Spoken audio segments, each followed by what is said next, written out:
everyone. Has anyone experienced hair loss and thinning like this? Surely you are also very annoyed by this, right?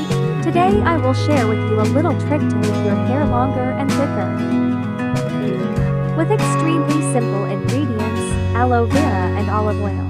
The aloe vera gel is rich in vitamins A, C, E, B12, and folic acid, essential nutrients for hair. These substances will contribute to the cell turnover process, promoting healthy hair growth. Olive oil contains oleic acid, palmitic acid, and squalene, which naturally soften and moisturize the hair.